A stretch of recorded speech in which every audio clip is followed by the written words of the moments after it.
Yo, it's Stars. Zero. How you doing? I don't know what my intros are gonna be. We'll find out soon. Stay tuned. But yeah, last time we were on a run about Apex Legends. I love the view count. I love the support. Some people wrote comments. That was fantastic. But on with today. Today is going to be the next part of the One Piece review. And the One Piece review, that's been waiting. I know I got fans. I'm hearing you waiting, talking about how when's the next One Piece episode come out? When's the next One Piece episode gonna come out? When's the next One Piece, not episode, but like review, and Instas, get onto me, blah blah blah. For those who get onto me, you know who you are. This is a review for you.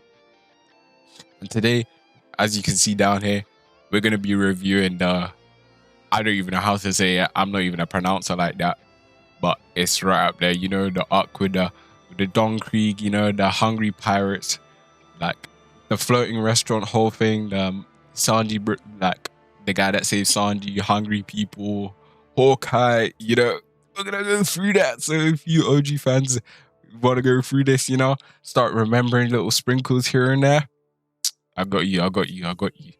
So without further ado and no more delay with this video, let's get onto it. Okay. Like I've mentioned before, we're not going to go through too many main scenes, but anything that sparked like an interest in my head, we're going to go through. So for example, this slide, the introduction to Sanji, I don't think this was so gold, like in a sense. Every other characters so far, like Luffy, Zoro, Nami, Usopp, all the characters have been A1 in terms of introduction, how they've been introduced to us. Sanji is no exception to that rule.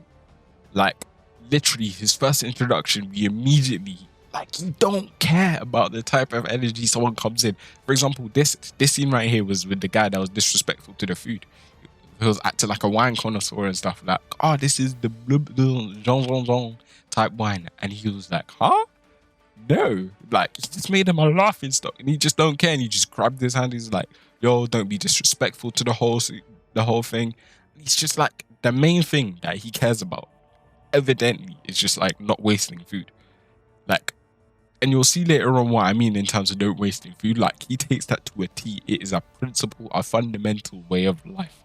This is, as soon as we meet Sanji, we already know within like the first 10 seconds, 2 seconds of his interactions, how this man like rolls and where his morals lie, if that makes sense. But yeah, just the idea that you don't care, because this is a whole marine he's got grabbed by the hand, by the way. Like, it's not some like regular schmegular citizen. This is a nigga with, like, this is a person with power.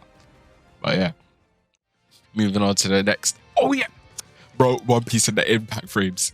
I just wanted to include this because this was just gold. Like, it's always the black and white frames, these monochromatic frames, bro. One Piece, keep doing your thing.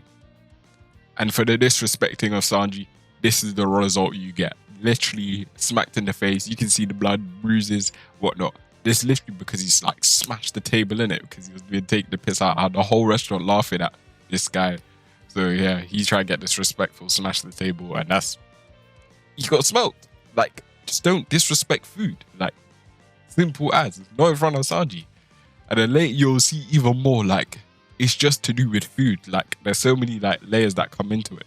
You'll see. The next slide I have, this guy Sanji, I wrote that guy. This guy Sanji knows struggle. In the full sense of the word. Like, bro, this guy, Jin, G-I-N, he came into the restaurant starving. Everyone was like, yo, this guy's a pirate, don't feed him, no nothing. He's part like Don Krieg's crew, whoever the hell Don Krieg is, I'm leaving some suspense. Like, don't feed him, don't give him nothing, let him starve.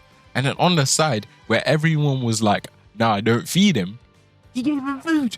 Like, are you seeing like the display of character, the displays of vulnerability and understanding from Sanji? These are the notes that I've written. The courage, the character that shines through within the moment to serve the plate, to serve a starving customer, let alone a pirate. Like, he just ignores the fact that he's a pirate, and he just gives him food. Like, I think I have a quote here for him. No, I don't. It'll come later on. But yeah, like, he must know like the struggles of starvation and whatnot. But obviously that's with knowledge later on, but it's kind of when I was watching this episode, I thought, what the hell? Like, how come you're just handing food to him? Like, that's kind of crazy, but it speaks to like the level of kindness. And at this moment, we never knew he was so obsessed with food, but it showed to like his kindness and content of his character in it. So, and then this guy did struggle by accident, he kept that in. But Luffy saw this interaction and he was just like, yo, you need to be up like what's it called? The cook for our ship. And then he's just hella excited the fact that he found out like he saw, because it just started from like Sanji giving Jin this plate of food. And immediately he was like, join our crew. Bear in mind, this is a pirate crew where probably 9 times out of 10 you're going to be fighting. He did not care about like his fighting ability. He ain't seen him fight, bro. He ain't even seen him fight. And he was just like, yeah, yo, bro, hop on. Come, bro, come on, hop on. Like, get into my crew. Like, I don't even care if you're able to fight. He ain't seen him fight. He only like grabbed the guy by his face, and he ain't even seen that because he was arguing upstairs with the guy. But yeah, and then a little quote from here: "It's not about the color of your skin, but the content of your character." Shout out, Lil Duck. That's probably a quote that Luffy lives by because fucking hell, his crew is OG. Like, it's not just strength. These niggas are like, these men are characters to begin with. But yeah, and now the introduction of Don Creed. I'm just kind of speedrunning this because I don't, there's so much that goes on within this arc. I just don't want to leave it to like going through too much, if that makes sense, of like the unimportant sections. But yeah, now this part where they were like, oh, I promised to leave quietly, blah blah blah. Like Don Krieg himself comes through, like, what's it called? Like saying he's hella hungry, desperate for food. Like, it's kind of humbling considering, what's it called? Jin's on the side, like, nah, don't do that. Like, you're a big guy. Like, you don't need to do all this, like, begging on the floor and stuff like that. But obviously, he's gonna keep, like, he's humble. He's like on the brink of death. So I'm like, okay, Don Krieg.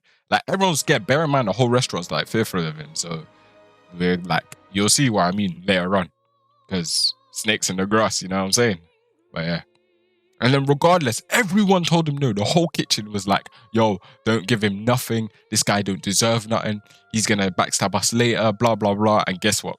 Sanji, 3-course meal right there, like given straight to him.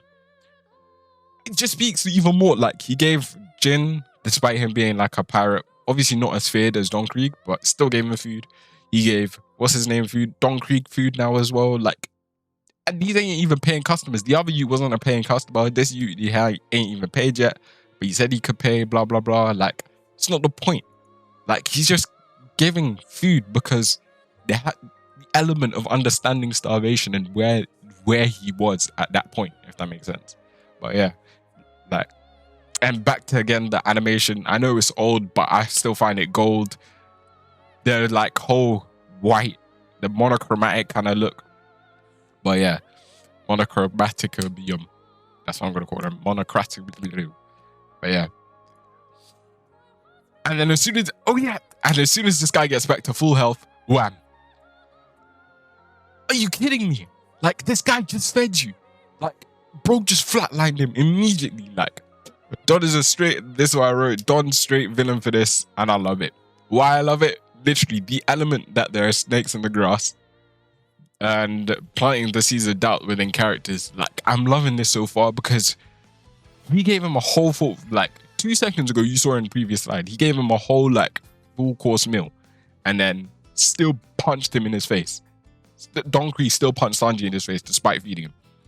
I love that because now, like, with every other villain, it's like, or with every other character, he leaves this element of, yo, they're about to backstab you type beat. And it's just exciting, like, that I don't know, like, not the foreshadowing, but the element of mystery behind characters, whether they backstab you now, backstab you in 2 weeks' time. This isn't, like, not evidence, but, like, a show of immediate repercussions, if that makes sense. Not repercussions, but, like, immediate snakery. That's the best way I can put it, but yeah. And I can only imagine what they have, like, lined up later. Bro, I've got episodes to go through, but yeah. Okay, and now. Oh yeah, Don Krieg announces how he's got, like, hundreds and hundreds. Like he's got a whole ship, pirate ship back there, like literally outside parked up, and he's got 100 men that he needs to feed them. And man said, bro, mine was like, okay, first I'm taking. Oh yeah, Don Creed. Let me mention what Don Creed said. He was like, oh, first I'm taking a restaurant, then I'm taking first I'm taking this restaurant ship because my ship's bust up because he went. Later on, you find out like he's been to the Grand Line and he barely survived. But more on that in a sec. And then also I need like 100 dishes served for my men who are on my ship and they're starving to death, like hungry. And then guess what? Everyone was like, even Luffy was like, confused as fuck, like as to why he'd like Sanji right here be like, oh, you need food? I'm gonna cook. What? And bro, you see, like he has the whole restaurant has him in a John Wick photo frame, like, bro. He's straight, like, I'm cooking, no more, no less. He's a straight cook by DNA. Like, and if you're hungry, unlike my mother, he feeds. You see what I'm saying? Like, it's crazy. But yeah, like, it just shows more, like, it's just straight in his DNA, even though he got punched by Don Creed like 2 seconds ago. You saw it. But yeah, it's crazy. I don't know. Oh yeah, and then he was locked up, like, not locked up, but like you saw in the John Wick poster like 2 seconds ago. And then this man comes in and the head chef of the whole restaurant says like, here's your meat, here's your food, here's your food, go feed your 100 men. Bro, what? I literally wrote, because where did this come out from? And no one could chat to him. He's a whole head chef of the whole restaurant. Like, that's not something you just say like, yo, don't do that. He's literally giving his own resources to enemies. And he just watched Don Creed punch Sanji, by the way. So he's not doing this out of like naivety. He's doing this straight out of like kind-heartedness and whatnot. But yeah, it just had me shell-shocked. Like, it's just so exciting watching like watch what they become, like watching the depth of these characters. I'm probably like of this like anime way too much, but it's just really cool to see like what's it called, the character depth of each character, whatever, you get the picture. But yeah, and now the unexpected twist. It is kind of unexpected, like never went into much detail. We didn't really care too much about the like main chef, this guy Zeph, because we were just like, oh, he's the owner of a restaurant, he's like mean-headed, blah blah blah, but then that's the owners of a restaurant, they've got to run it like a smooth operation, so makes sense. And then he pulls up when he hands over Don Creed the food, he's like, yo, you're Blaze Leg Chef. And we're like, who? Blaze Leg Zeph. Zeph is a shit name, by the way. But yeah. And then we find out about, like, he goes, yo, you must have just failed the Grand Line. That's why you're here begging for food. And then, bear in mind, Don Creed, like, had 500 men or something. Like, probably like 50 ships or whatnot. And they all failed at the Grand Line. Like, this place is no joke. And then, what's it called? Like, it just adds to the dangers, and then, like, how much, what's it called? Like, Luffy and his gang, if he prepares to like, become king of pirates, how much they need to prepare and how long this journey's gonna be. One Piece does not need to be short. I can already see myself crying through this, bro. Oh my god, I'm so excited. But yeah. And then, John Creed goes, Zeph, you're alive? Like, what the hell? At this point, we don't know, what's it called, why the hell, what he's talking about. He's just like, yo, you're alive, what the fuck? And then he talks about how, yo, he survived a whole round trip for a whole year, was it? I think. Wait, yeah, I have it in my notes. Yeah, a whole year. And he has a whole journal about his visit to the Grand Line. What the fuck? Out of nowhere, this man, like, obviously, it explains his broke leg. Like, he probably broke it from, like, what's it called? He probably broke it from, like, a journey at the Grand Line or whatnot. But it's still the whole, like, principle. But yeah, to find out that he's got so much, like, character within him, like, more than just what he gives off, it's crazy. But yeah. And then, obviously, Don Creed's like, yo, feed my guys. I'm gonna, what's it called? I'm gonna be the Pirate King. I'm gonna rule the whole of the Grand Line and be, like, better than everyone. And then this guy's obviously manifested, you know, One Piece fans. Let's say it together. I'm gonna be Pirate King. You know the guy. You know the guy. He's gonna say it. Like, wait a minute. I'm gonna be Pirate King, not you. Like, main character syndrome, God complex, whatever you want to call it, bro. He's just that guy, manifested day upon day, word upon word. But yeah. And now we hear about what happened to Dog Creek and the entire situation, because Zeph just mentioned how, oh, he failed at the Grand Line. Then Don Krieg was like, yo, our ships got wiped out, like word for word, bar for bar type beat. Like 50 ships, like I mentioned before, got all smacked up. And then this is where we first hear of like one man meet. I keep saying Mihawk, fuck you, Web. But Hawkeye, he's like, yo, this crazy swordsman at the Grand Line, and he's got like Hawkeye. That's why he's called Hawkeye, because he's literally got eyes of a hawk for some reason. Like, they're shaped like one. But yeah, and how he did it one man by himself. That's the creatures they have at the Grand Line. But yeah, and then this is Zoro's reaction, because he's finally like, yo, that's the guy I'm looking for, blah blah blah. And like, he wants to fight him because he wants to become, Zoro's goal is to become like greatest swordsman, isn't it? After hearing all this Mazda madness, Mazzolini, some guy who can take out 50 ships, these men are barely taking out anyone. Like, Buggy ain't in competition, and everyone they've asked previously ain't in competition. But yeah, and then Luffy, like a madman, gets hella excited. And then this also leads Zoro to give his greatest swordsman speech, which, shout out to Zoro, because he's just that nigga. He's probably going to become greatest swordsman. And then also Usopp's like, what the fuck? I can't lie. We as an audience, we are all Usopp. I don't want to hear no one talking about how they're One Piece or Zoro, bro. Because if we got given them tasks, we would act exactly like Usopp. Because I know if you hear one man's taking out 50 ships, we ain't going nowhere. I will be Usopp, shaking in my boots. But yeah. And then, yeah, this was with him talking about how he was going to become the greatest swordsman, and like, he just cemented that, like, set in stone, wrote it, like, yo, that's the guy that I'm after. So yeah. And then, to wrap things up for this review, I'm going to end it at this frame. He followed Don Krieg's ship all the way from the Grand Line to here. And this was every single person's reaction to what the hell just happened. On the top right, you see that's where he sliced the ship. Bear in mind, the whole like Sanji so far at the restaurant happened in this little ship. And then the other ship is that huge ship over there that he just slashed. He slashed 50 of those. Put that in your brain for a second. But yeah. Thanks for listening. That's been your boy Nenstar Zero, and that's been your review for the One Piece arc. And this is only part one, so keep in mind, click that subscribe button, click that like button. If you find any part interesting, like throughout the whole review, comment what you think down below. If you're excited for the next episode, or like where you are, but don't include spoilers. Like, I'm just probably gonna delete your comment if you include spoilers. But yeah, like, keep the discussion open, keep the discussion flowing.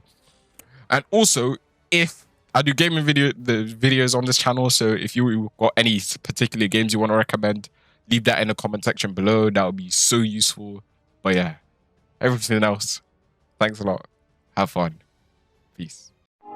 Jump in a whip that you never seen. It got bulletproof glass in the ceiling screen. Let me guess, it cost you like 100,000. No, little bitch, it cost 7 billion. I'm doing what you do in your dreams. I fuck your bitch pussy Vaseline. These bitches always want caption.